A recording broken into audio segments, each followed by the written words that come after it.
להזכירכם, אני אסיר מספר 21, וזה אסיר מספר 22.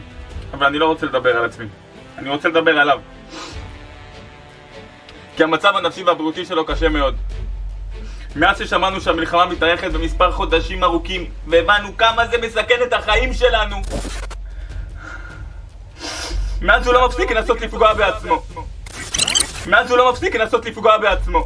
מאז חרב עולמנו, הבנו את התקווה. לפני כמה ימים הוא ניסה לפגוע בעצמו, ואני ולוחם הקסאם שהיה איתנו קפצנו עליו כדי לעזור לו, וכתוצאה מכך הוא ניסה לפגוע גם בנו. מה שגרם לכל המצב מאז להיראות ככה. והפך כל דקה כאן קריטית לחיים שלנו. כל דקה כאן נהייתה קריטית. אי אפשר לישון אפילו. אסיר מספר 21 גם לא מוכן לאכול ולא מוכן לשתות.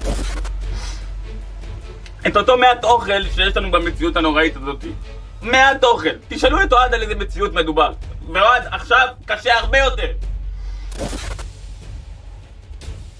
הוא לא מצליח לעשות שום דבר חוץ מלדמיין ולחשוב על הבן שלו ראם ואשתו רבקה. לא מצליח לתפקד. למה אתם מחכים? אני לא מבין. מה יקרה בעוד רגע שיגמרו האינפוזיות?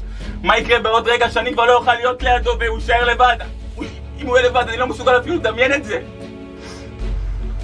לכן גם אני מפסיק לאכול. אני מפסיק להכניס אוכל לגוף שלי, כי הגורל של החבר שלי זה הגורל שלי, והגורל שלנו הוא בידיים שלכם. ואחינו הטייסים, אני מאוד גאה באלו מכם שהחליטו להפסיק לעלות ולסכן את חיינו וחתמו על מה שחתמו.